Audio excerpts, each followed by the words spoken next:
एक पंडित और यमदूत की कहानी है। दोस्तों, कहानी को ध्यान पूर्वक सुनिएगा। बहुत ही अच्छी कहानी है। आपके मन की सभी शंकाएं दूर हो जाएंगी। इससे पहले कि आप कहानी में, किसी गांव में एक बहुत ही ज्ञानी पंडित रहता था। एक दिन वह अपने बचपन के मित्र से मिलने के लिए दूसरे गांव जा रहा था। वह मित्र बचपन से ही गूंगा और एक पैर से अपाहिज था। मित्र का गांव काफी दूर था। रास्ते में और भी कई छोटे छोटे गांव पड़ते थे। पंडित अपनी धुन में चला ही जा रहा था कि रास्ते में उसे एक और आदमी मिल गया। वह भी पंडित के साथ साथ चलने लगा। पंडित ने सोचा, चलो अच्छा ही हुआ, साथ साथ चलने से सफर जल्दी कट जाएगा। चलते चलते पंडित ने उस आदमी से उसका नाम पूछा तो उस आदमी ने अपना नाम महाकाल बताया। पंडित को यह नाम थोड़ा अजीब सा लगा, पर पंडित ने नाम के विषय में कुछ और पूछना उचित नहीं समझा। दोनों धीरे धीरे साथ में चल रहे थे। तभी रास्ते में एक गांव आया। तब महाकाल ने पंडित से कहा, तुम आगे चलो, मुझे इस गांव में एक संदेशा देना है। मैं तुमसे आगे मिलता हूँ। पंडित ने कहा, ठीक है, और आगे की ओर चल दिया।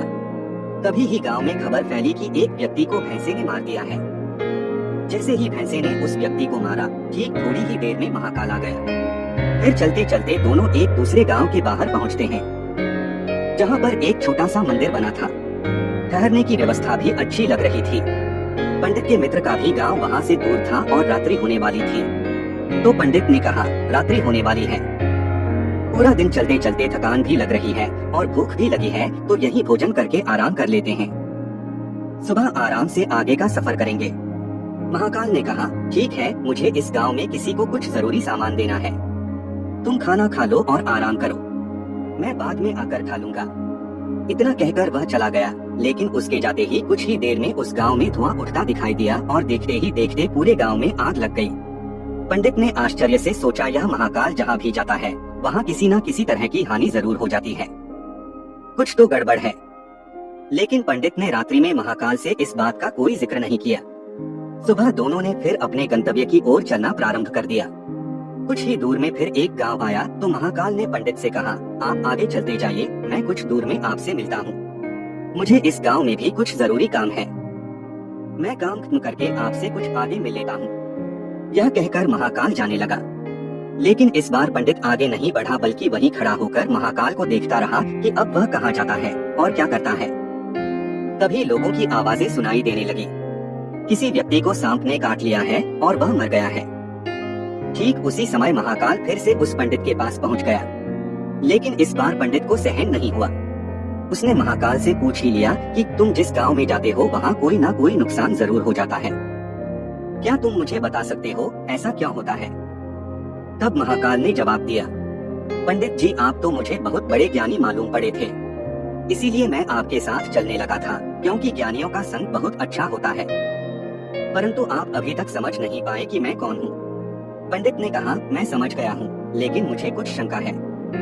अगर आप ही अपना उपयुक्त परिचय दे दें तो मुझे आसानी होगी।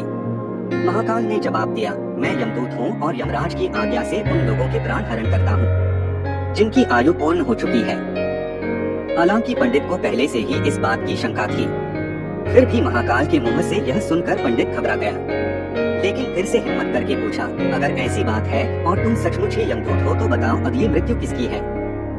यमदूत ने जवाब दिया, अगली मृत्यु तुम्हारे उसी मित्र की है जिससे तुम मिलने जा रहे हो, और उसकी मृत्यु का कारण भी तुम ही बनोगे। यह बात सुनकर पंडित चौंक गया और सोच में पड़ गया कि वास्तव में यदि यह महाकाल यमदूत हुआ तो उसकी बात भी सही होगी और उसके कारण मेरे बचपन के सबसे घनिष्ठ मित्र की मृत्यु हो जाएगी। इसलिए अच्छा यही होगा कि मैं अपने मित्र से मिलने ही ना जाऊं। कम से कम मैं तो उसकी मृत्यु का कारण नहीं बनूंगा। महाकाल ने कहा, तुम जो सोच रहे हो वह सब मुझे पता है, मगर तुम्हारे अपने मित्र से मिलने ना जाने से नीति नहीं बदल जाएगी। तुम्हारे मित्र की मृत्यु निश्चित है और वह अगले कुछ ही क्षणों में घटित होने वाले हैं। महाकाल के ऐसी बातें सुनकर पंडित को झटका सा लगा, क्योंकि महाकाल ने उसके मन की बात जान ली थी, जो एक साधारण व्यक्ति के लिए संभव नहीं है। अब पंडित को विश्वास हो गया कि यह महाकाल सचमुच में ही यमदूत है, इसलिए वह अपने मित्र के मृत्यु का कारण न बने, इस कारण में पीछे की ओर मुड़ा और अपने गांव की ओर जाने लगा। परंतु जैसे ही पंडित मुड़ा, उसका मित्र तेजी से उसकी ओर आता दिखाई दिया, जो पंडित को देखकर अत्यंत प्रसन्न दिख रहा था। अपने मित्र के आने की गति को देखकर पंडित को ऐसा लगा जैसे कि उसका मित्र काफी समय से उसके पीछे किया रहा है। लेकिन वह बचपन से ही गूंगा था और पैर से अपाहिज था, इसलिए ना तो पंडित तक पहुंच पा रहा था और ना ही पंडित को आवाज देकर रोक पा रहा था। लेकिन जैसे ही वह पंडित के पास पहुंचा, अचानक उसकी मृत्यु हो गई। पंडित हक्का बक्का होकर महाकाल की ओर देखने लगा, जैसे कि वह पूछना चाह रहा हो कि आखिर क्या हुआ। महाकाल ने पंडित की मन की बात समझ गया और बोला, तुम्हारा मित्र पिछले गांव से ही पीछे पीछे आ रहा था, लेकिन वह अपाहिज और गूंगा होने की वजह से तुम तक नहीं पहुंच सका।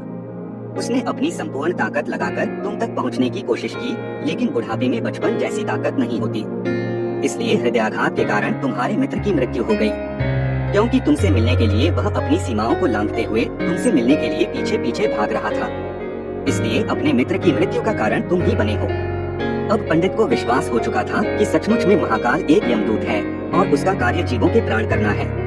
पंडित एक ज्ञानी व्यक्ति था, इसलिए यह भी जानता था कि मृत्यु पर किसी का बस नहीं चलता, सभी जीवों को एक न एक दिन तो मरना ही है। यही सोचकर उसने अपने आप को संभाल लिया। लेकिन अचानक पंडित के मन में अपने मृत्यु के बारे में जानने की इच्छा हुई, इसलिए उसने महाकाल से कहा, जब मृत्यु मेरे मित्र की होनी थी तो तुम शुरू से ही मेरे साथ क्यों चल रहे थे? महाकाल ने जवाब दिया, मैं तो सभी के साथ चलता हूँ और हर क्षण चलता रहता हूँ, किंतु लोग पहचान नहीं पाते, क्योंकि लोगों के पास अपनी समस्याओं के अलावा किसी और व्यक्ति, वस्तु या घटना के संदर्भ में सोचने व उसे देखने समझने का समय ही नहीं होता है। तो पंडित ने कहा, क्या तुम बता सकते हो मेरी मृत्यु कब और कैसे होगी? तो महाकाल ने कहा कि किसी सामान्य जीव को यह जानना उपयुक्त नहीं है, क्योंकि कोई भी जीव अपनी मृत्यु के बारे में जानकर दुखी ही होता है। लेकिन तुम ज्ञानी व्यक्ति प्रतीत होते हो, तुमने अपने मित्र की मृत्यु को जितनी आसानी से सहन कर लिया है, उसे देखकर लगता है कि तुम अपनी मृत्यु के बारे में जानकर भी दुखी नहीं होगे। तो सुनो, तुम्हारी मृत्यु आज से ठीक 6 महीने बाद आज के ही दिन किसी दूसरे राज्य में फांसी लगने से होगी, और सबसे आश्चर्य की बात यह होगी कि तुम स्वयं ही खुशी से फांसी को स्वीकार कर लोगे। इतना कहकर महाकाल जाने लगा, क्योंकि महाकाल के पास पंडित के साथ चलते रहने का कोई कारण नहीं था। पंडित भी अपने मित्र की यथाशक्ति कर्मकांड करके अपने गांव चला गया। लेकिन कोई व्यक्ति कितना भी ज्ञानी क्यों ना हो, अपनी मृत्यु की बात जानकर व्यथित तो होता ही है, और मृत्यु से बचने के लिए कुछ ना कुछ करता ही है। पंडित ने भी किया, क्योंकि पंडित विद्वान था, इसलिए उसकी ख्याति उसके राज्य के राजा तक थी। पंडित ने सोचा, राजा के पास तो कई ज्ञानी मंत्री होते हैं, तो मेरी मृत्यु से संबंधित समस्या का कोई न कोई हल निकाल ही लेंगे। पंडित यह सोचते हुए राज दरबार में पहुंच जाता है और राजा को सारा वृत्तांत कह देता है। उसे सुनने के बाद राजा शांत रहा। शाम को सभा लगी तो राजा ने अपने मंत्रियों को बात बताई और उनसे सलाह मांगी। अंत में सभी ने विचार विमर्श करके कहा, अगर पंडित की बात सही है तो उसकी मृत्यु भी 6 महीने के बाद ही होगी, लेकिन मृत्यु तब होगी जब किसी दूसरे राज्य में जाएगा। यदि वह दूसरे राज्य में जाए और यही रहे तो उसकी मृत्यु भी नहीं होगी। मंत्रियों का यह सलाह राजा को भी उपयुक्त लगी, तो पंडित के रहने की व्यवस्था महल में कर दी गई और राजा के आदेश के बिना उस पंडित से किसी को भी मिलने नहीं दिया जाता था। लेकिन पंडित कहीं भी आ जा सकता था, ताकि यह न लगे कि मैं राजा की कैद में है। परंतु पंडित डर के मारे स्वयं ही नहीं आता जाता नहीं था। धीरे धीरे पंडित की मृत्यु का समय नजदीक आने लगा और वह भी दिन आ गया जब पंडित की मृत्यु होनी थी। जिस दिन पंडित की मृत्यु होने वाली थी, पंडित डर के मारे उस दिन जल्दी ही सो गया, ताकि जल्दी से वह रात बीत जाए और अगला दिन आ जाए तो मृत्यु टल सके। लेकिन पंडित को स्वयं नींद में चलने की बीमारी थी और इस बीमारी के बारे में वह स्वयं भी नहीं जानता था। अतः राजा या किसी वैद्य को इस बीमारी के बारे में बताने का तो प्रश्न ही नहीं उठता। पंडित अपनी मृत्यु को लेकर बहुत चिंतित था, और नींद में चलने की बीमारी तभी आती है जब नींद ठीक तरह से ना हो पा रही हो। तो उसी रात पंडित को नींद में चलने का दौरा पड़ा। वह उठा और महल से निकलकर अस्तबल में गया। पंडित राजा का खास मेहमान था, इसलिए किसी पहरेदार ने भी नहीं रोका और न ही किसी तरह की पूछताछ की। अस्तबल में पहुंचकर वह सबसे तेज चलने वाले घोड़े की पीठ में सवार होकर नींद में ही राज्य की सीमा के बाहर किसी दूसरे राज्य में चला गया। इतना ही नहीं, वह दूसरे राज्य के राजा के महल में पहुंच गया और उस महल के पहरेदार ने भी उसे नहीं रोका और न ही कोई पूछताछ की। सभी लोग रात्रि की अंतिम प्रहर होने के कारण नींद में थे। वह पंडित सीधे राजा के शयन कक्ष में पहुंच गया, जहां राजा और रानी सो रहे थे। वही पंडित भी जाकर लेट गया। सुबह हुई तो राजा ने पंडित को रानी के बगल में सोया हुआ देखा, जिससे राजा बहुत क्रोधित हुआ। पंडित को गिरफ्तार कर लिया गया। पंडित को तो कुछ समझ में ही नहीं आ रहा था कि आखिर दूसरे राज्य में और राजा के शयन कक्ष में कैसे पहुंच गया, लेकिन वह सब सुनने वाला कौन था। राजा ने पंडित को दरबार में हाजिर करने को हुक्म दिया। कुछ समय बाद पंडित को दरबार में लाया गया। कुछ समय बाद राजा का दरबार लगा। यहाँ राजा ने पंडित को देखा और देखते ही इतना क्रोधित हुआ कि पंडित को फांसी पर चढ़ा देने का आदेश सुना दिया। फांसी की सजा सुनकर पंडित कांप गया। फिर भी कुछ हिम्मत कर राजा से कहा, महाराज मैं नहीं जानता कि राजमहल में कैसे पहुंचा। मैं यह भी नहीं जानता हूं कि आपके शयन कक्ष में कैसे आया और आपके राज्य के किसी पहरेदार ने रोका क्यों नहीं। लेकिन मैं इतना जानता हूं कि आज मेरी मृत्यु होनी थी और होने भी जा रही है। राजा को यह बात थोड़ी अटपटी लगी। उसने पूछा, तुम्हें कैसे पता कि आज तुम्हारी मृत्यु होनी है? तुम कहना क्या चाहते हो? राजा के इस सवाल के जवाब में पंडित ने पिछले 6 महीने की कहानी बता दी और कहा, महाराज मेरा क्या किसी भी सामान्य व्यक्ति में इतना साहस नहीं कि वह राजा के शयन कक्ष में राजा की उपस्थिति में रानी के पास सो जाए। राजा को पंडित की बात में थोड़ा सत्यता दिखाई दिया, परंतु उसने सोचा यह मृत्यु से बचने के लिए महाकाल और अपनी मृत्यु की भविष्यवाणी का बहाना बना रहा है। इसलिए राजा ने पंडित से कहा, यदि तुम्हारी बात सत्य है और आज तुम्हारी मृत्यु का दिन है, तो जैसा कि महाकाल ने तुमसे कहा था, तुम्हारी मृत्यु का कारण मैं नहीं बनूंगा। लेकिन अगर बात झूठ ही निकली तो निश्चित ही आज तुम्हारी मृत्यु का दिन होगा। क्योंकि पड़ोसी राज्य का राजा उसका मित्र था, इसलिए उसने तुरंत सिपाहियों के हाथ दूसरे राज्य के राजा को पत्र भेजा और पंडित की बात की सत्यता का प्रमाण मांगा। शाम तक भेजे गए सैनिक लौटे और उन्होंने बताया कि महाराज पंडित जो कह रहा है वह पूर्णतः सत्य है। दूसरे राज्य के राजा ने पंडित को रहने के लिए अपने ही महल में संपूर्ण व्यवस्था कर रखी थी और पिछले 6 महीने से पंडित राजा का मेहमान था। कल राजा अंतिम बार इसके ही कक्ष में मिले थे और इसके बाद इस राज्य में कैसे पहुंच गया, इसकी जानकारी किसी को भी नहीं है। इसलिए उस राज्य के राजा के अनुसार पंडित को फांसी की सजा देना उचित नहीं है। लेकिन अब राजा के लिए एक नई समस्या आ गई, क्योंकि उसने बिना कुछ जाने ही पंडित को फांसी की सजा सुना दी थी। इसलिए अगर पंडित को फांसी न दी जाए तो राजा के कथन का अपमान हो जाता है, और अगर राजा के द्वारा दी गई सजा का मान रखा जाए तो पंडित की बिना कारण ही मृत्यु हो जाए। राजा ने अपने सभी मंत्रियों से इस बात की चर्चा की। सभी मंत्रियों ने सुझाव दिया कि महाराज पंडित को एक कच्चे सूत से फांसी लगवा दें। इससे आपके कथन का भी मान रह जाएगा और कच्चे सूत के धागे से पंडित को भी फांसी नहीं लगेगी और उसके प्राण बच जाएंगे। राजा को यह सुझाव अच्छा लगा। उसने ऐसा ही आदेश सुना दिया। पंडित के लिए कच्चे धागे के सूत का फांसी का फंदा बनाया गया और नियम के अनुसार पंडित को फांसी पर चढ़ाया जाने लगा। सभी लोग खुश थे कि ना तो पंडित मरेगा और ना ही राजा का वचन झूठा पड़ेगा।